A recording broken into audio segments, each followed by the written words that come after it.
शास्त्रों के अनुसार जो स्त्री संध्या के समय घर के मुख्य द्वार पर दीपक नहीं जलाती, उसके घर से मां लक्ष्मी हमेशा के लिए रूठ जाती है। जानिए उस एक दीपक का अद्भुत चमत्कार जिसने रातों रात एक बर्बाद होते परिवार को फिर से आबाद कर दिया। नमस्कार दोस्तों, मैं हूं विवेक वर्मा और वर्मा स्टोरीज के इस अत्यंत पावन और जीवन को दिशा देने वाले अंक में आपका हृदय से स्वागत है। दोस्तों, हमारे सनातन धर्म में गोधूलि बेला यानी संध्या के समय का बहुत गहरा महत्व बताया गया है। यह वह समय होता है जब दिन ढल रहा होता है और रात का अंधकार धरती पर अपने पैर पसारने लगता है। हमारे आर्ष मुनियों का मानना था कि इस संधिकाल में ब्रह्मांड की सकारात्मक और नकारात्मक दोनों प्रकार की ऊर्जाएं अत्यंत सक्रिय हो जाती हैं। पुराने समय में जब घड़ियां नहीं हुआ करती थीं, तब सूरज ढलते ही हर घर की चौखट पर एक मिट्टी का दिया जला दिया जाता था। यह दिया केवल अंधकार को दूर करने के लिए नहीं होता था, बल्कि यह मां लक्ष्मी और सकारात्मक ऊर्जा के लिए एक निमंत्रण पत्र होता था। लेकिन आज के इस आधुनिक युग में गगनचुंबी इमारतों और चमकती हुई एलईडी लाइटों के बीच वह छोटा सा मिट्टी का दिया कहीं खो गया है। आज लोग लाखों रुपए के झूमर तो लगाते हैं, लेकिन अपनी चौखट को सूना छोड़ देते हैं। लोगों को लगता है कि जब घर में इतनी रोशनी है तो उस पुराने तेल के दिए की क्या आवश्यकता है। लेकिन दोस्तों, कृत्रिम रोशनी केवल आंखों को धोखा दे सकती है, वह आपके घर के भाग्य को रोशन नहीं कर सकती। आज की जो कहानी मैं आपके लिए लेकर आया हूं, वह कोई साधारण कथा नहीं है। यह आज के उस आधुनिक समाज की कहानी है जिसने दिखावे की चमक में अपने घर की असली सुख शांति को अपने ही हाथों से राख कर दिया। यह कहानी है राजस्थान के एक छोटे लेकिन बहुत ही संपन्न शहर भवानीपुर की। भवानीपुर में पीतल और तांबे के बर्तनों का एक बहुत बड़ा और पुराना व्यापार था। इसी व्यापार के सबसे प्रतिष्ठित सेठ थे गजेंद्र बाबू। गजेंद्र बाबू का घर पूरे शहर में आनंद निवास के नाम से जाना जाता था। उनके घर में सच में आनंद का ही वास था। उनकी पत्नी रुक्मिणी देवी एक अत्यंत संस्कारी और धर्म कर्म को मानने वाली स्त्री थी। रुक्मिणी देवी का यह अटूट नियम था कि सूरज ढलते ही, चाहे वह कितनी भी बीमार क्यों न हो या घर में कोई भी संकट क्यों न हो, वह सबसे पहले मुख्य द्वार को साफ पानी से धोती और वहां गाय के शुद्ध घी या सरसों के तेल का एक बड़ा सा मिट्टी का दिया प्रज्वलित करती थीं। जब तक वह दिया चौखट पर जगमगाता रहता, गजेंद्र बाबू के घर में धन, धान्य और खुशियों की कोई कमी नहीं रहती थी। उनका व्यापार दिन दूनी रात चौगुनी तरक्की कर रहा था। लेकिन प्रकृति का यह नियम है कि हर इंसान को एक न एक दिन यह संसार छोड़कर जाना ही पड़ता है। एक दिन अचानक रुक्मिणी देवी का स्वर्गवास हो गया। उनकी मृत्यु के साथ ही उस घर की जैसे आत्मा ही चली गई। गजेंद्र बाबू अंदर से पूरी तरह टूट गए। गजेंद्र बाबू का एक इकलौता पुत्र था, सोमेश। सोमेश ने बड़े शहर से व्यापार प्रबंधन की पढ़ाई की थी और वह बहुत ही महत्वाकांक्षी था। रुक्मिणी देवी के जाने के कुछ समय बाद सोमेश का विवाह शहर की एक बहुत ही अमीर और आधुनिक विचारों वाली लड़की नीलम से हो गया। नीलम एक बहुत ही पढ़ी लिखी और सुंदर लड़की थी, लेकिन उसे पुरानी परंपराओं और रीति रिवाजों से सख्त चिढ़ थी। उसे लगता था कि ये सब बातें केवल समय और पैसों की बर्बादी है। सोमेश ने व्यापार की कमान अपने हाथों में ले ली। उसने गजेंद्र बाबू के पुराने और साधारण घर को तुड़वाकर एक बहुत ही आलीशान और आधुनिक बंगला बनवा लिया। पूरे घर में इटालियन मार्बल बिछा दिया गया, महंगे झूमर लगा दिए गए और हर कोने में विदेशी लाइटें जगमगाने लगीं।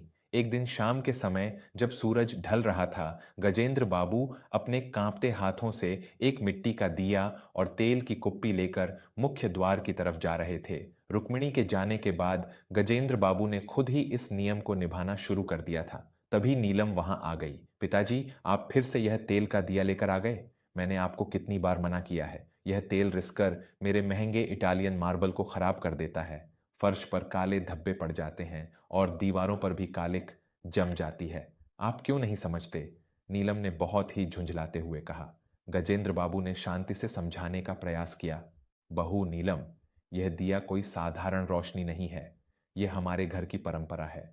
तुम्हारी सास कहती थी कि गोधूली बेला में जब मां लक्ष्मी पृथ्वी पर भ्रमण करती हैं तो वह उसी घर में प्रवेश करती हैं जिसकी चौखट पर उनके स्वागत के लिए दीप जल रहा हो। यह हमारे घर का सुरक्षा कवच है। नीलम जोर से हंस पड़ी। पिताजी, आप भी किन अंधविश्वासों में जी रहे हैं? मां लक्ष्मी किसी दिए को देखकर नहीं आती, वह मेहनत और स्मार्ट वर्क से आती है। और रोशनी की बात है तो मैंने मुख्य द्वार पर 10,000 रुपये की आधुनिक सेंसर वाली लाइटें लगवाई हैं। जैसे ही कोई गेट पर आता है वह अपने आप जल जाती हैं। इतने बड़े हैलोजन लगे हैं बाहर, पूरा मोहल्ला रोशन हो जाता है। अब इस गंदे से मिट्टी के दिए की यहाँ कोई जरूरत नहीं है, कृपया इसे अंदर ले जाइए। सोमेश भी उस समय वहां आ गया और उसने भी अपनी पत्नी का ही साथ दिया। नीलम सही कह रही है पिताजी, अब जमाना बदल गया है। जब हमारे पास इतनी अच्छी सुविधाएं हैं तो इन पुरानी और झंझट वाली चीजों में क्यों पड़ना। आप आराम से अपने कमरे में बैठिए। गजेंद्र बाबू की आंखों में आंसू आ गए। भारी मन से उन्होंने वह दिया बुझा दिया और उसे लेकर अपने कमरे में चले गए। उस दिन के बाद आनंद निवास की चौखट पर कभी कोई मिट्टी का दिया नहीं जला। बाहर से देखने पर वह बंगला एलईडी लाइटों से नहाया हुआ जरूर लगता था, लेकिन गजेंद्र बाबू जानते थे कि उस घर की आध्यात्मिक आत्मा अब अंधकार में डूब चुकी है। समय बीतता गया। नीलम की जिद और सोमेश के अहंकार ने घर से पूजा पाठ का नामो निशान मिटा दिया। लेकिन वे यह भूल गए थे कि कृत्रिम रोशनी केवल भौतिक अंधकार को मिटा सकती है। जीवन के अंधकार को मिटाने के लिए ईश्वर के आशीर्वाद की आवश्यकता होती है। जिस दिन से उस घर की चौखट पर संध्या का दीपक जलना बंद हुआ था, धीरे धीरे उस घर का वैभव भी ढलने लगा। सबसे पहला प्रहार सोमेश के व्यापार पर हुआ। सोमेश ने अति आत्मविश्वास में आकर विदेश से एक बहुत बड़ी मशीनरी का ऑर्डर दिया था, जिसके लिए उसने अपनी सारी पुश्तैनी जमीन और फैक्ट्री गिरवी रख दी थी। लेकिन जिस जहाज से वह मशीन आ रही थी वह समुद्र में एक भयंकर तूफान की चपेट में आकर डूब गया। करोड़ों का नुकसान हो गया। इंश्योरेंस कंपनी ने भी कुछ तकनीकी कारणों से पैसा देने से इनकार कर दिया। सोमेश रातों रात अर्श से फर्श पर आ गया। घर में पैसों की तंगी शुरू हो गई। जो नीलम कल तक अपने महंगे कपड़ों और गहनों का दिखावा करती थी, आज उसे घर खर्च चलाने के लिए अपने गहने बेचने पड़ रहे थे। पैसों की कमी के कारण सोमेश और नीलम के बीच रोज भयंकर झगड़े होने लगे। घर का माहौल इतना जहरीला हो गया था कि गजेंद्र बाबू अपने कमरे से बाहर निकलने में भी डरते थे। दुर्भाग्य यहीं नहीं रुका। व्यापार में लगातार घाटा सहने के कारण सोमेश गहरे अवसाद में चला गया और उसे शराब की लत लग गई। नीलम, जो अपनी सुंदरता पर बहुत घमंड करती थी, उसे त्वचा का एक ऐसा अजीब और गंभीर रोग हो गया कि उसका चेहरा खराब होने लगा। बड़े से बड़े डॉक्टरों को दिखाने के बाद भी कोई आराम नहीं मिला। घर में इतनी अशांति आ गई कि नीलम को नींद की गोलियां खानी पड़ती थीं। एक दिन तो हद ही हो गई। बिजली का भारी बिल न चुका पाने के कारण बिजली विभाग के लोगों ने आनंद निवास की बिजली काट दी।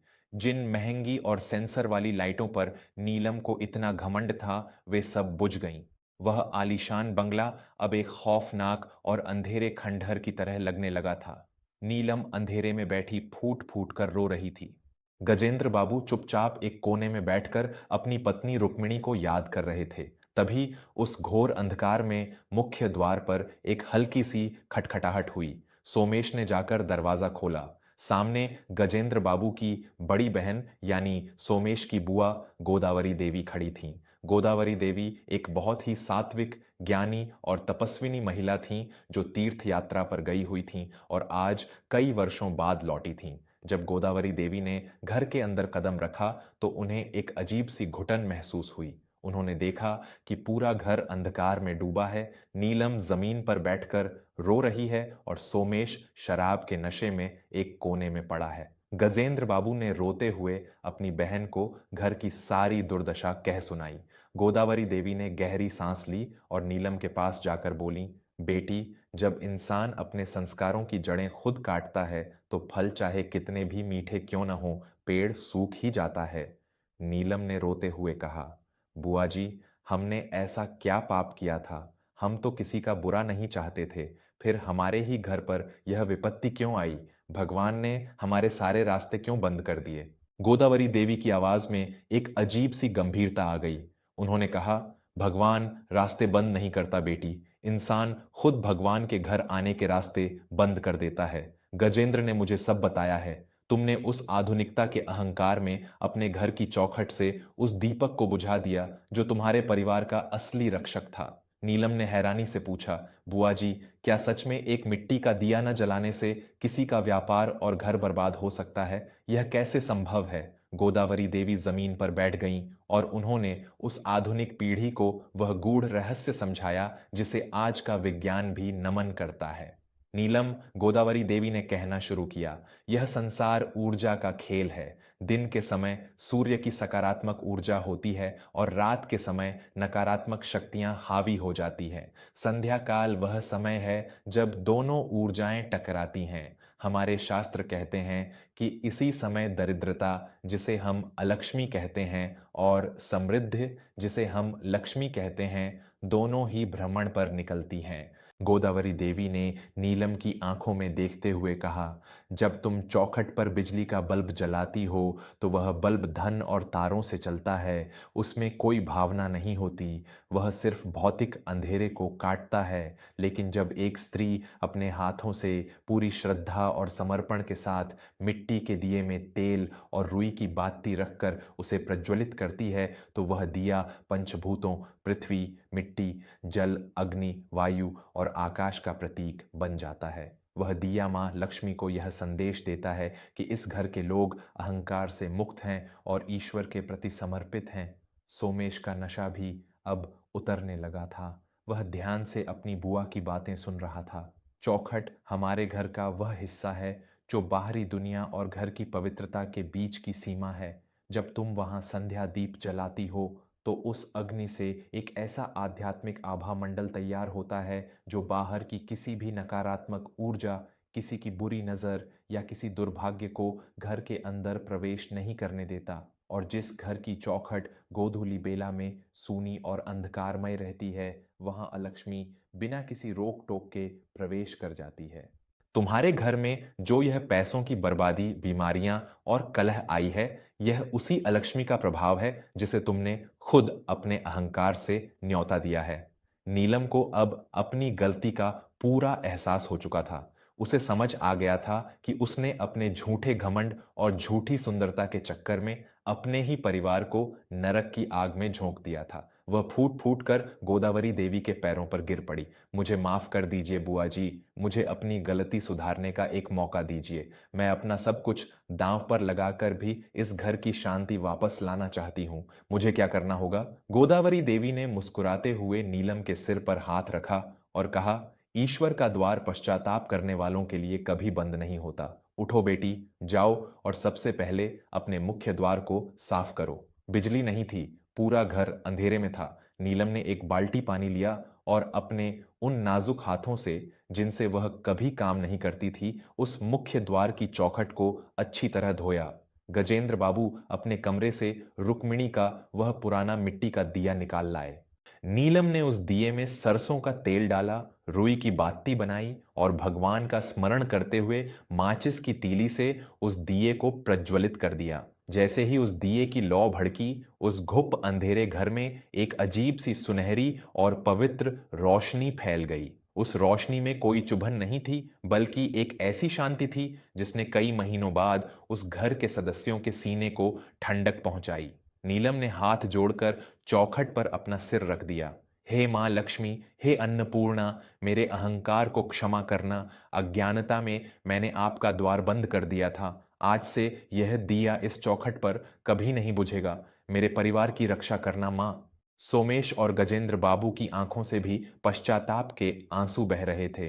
दोस्तों, विश्वास में वो शक्ति है जो पहाड़ों को भी हिला सकती है। उस एक संध्या दीप ने उस घर की ऊर्जा को पूरी तरह से बदल कर रख दिया। अगले ही दिन सोमेश के पास एक फोन आया। जिस विदेशी कंपनी का माल डूब गया था, उन्होंने सोमेश की पिछली ईमानदारी को देखते हुए उसे एक नया और बहुत बड़ा अनुबंध दे दिया, और वह भी बिना किसी अग्रिम राशि के। यह किसी चमत्कार से कम नहीं था। धीरे धीरे घर के हालात सुधरने लगे। सोमेश ने शराब छोड़ दी और पूरी मेहनत से काम में लग गया। नीलम की बीमारी भी किसी आयुर्वेदिक वैद्य की दवा से ठीक होने लगी। कुछ ही महीनों में गजेंद्र बाबू का वह घर फिर से खुशहाल हो गया। उन्होंने अपने सारे कर्जे चुका दिए। आज आनंद निवास में भले ही लाखों रुपए के झूमर जलते हों, लेकिन नीलम का यह अटल नियम है कि सूरज ढलते ही वह सारे काम छोड़कर सबसे पहले मुख्य द्वार पर जाती है और अपने हाथों से वह मिट्टी का दिया जलाती है। उसे समझ आ गया था कि असली प्रकाश बिजली से नहीं, बल्कि ईश्वर के प्रति हमारे समर्पण और हमारी परंपराओं से आता है। दोस्तों, हमारे जीवन की भागदौड़ में हम बहुत सी अच्छी आदतें भूल गए हैं। आज ही संकल्प लें कि चाहे आप फ्लैट में रहते हों या किसी बड़े बंगले में, संध्या के समय अपने मुख्य द्वार पर एक छोटा सा दिया अवश्य जलाएंगे। यदि तेल या घी का दिया संभव न हो, तो कम से कम एक छोटा सा बल्ब ही सही, लेकिन उसे ईश्वर के नाम का समझकर प्रज्वलित करें और कुछ क्षण हाथ जोड़कर अपने परिवार की सुख शांति की प्रार्थना करें। आप खुद देखेंगे कि कुछ ही दिनों में आपके घर का वातावरण कितना सकारात्मक और शांत हो जाएगा।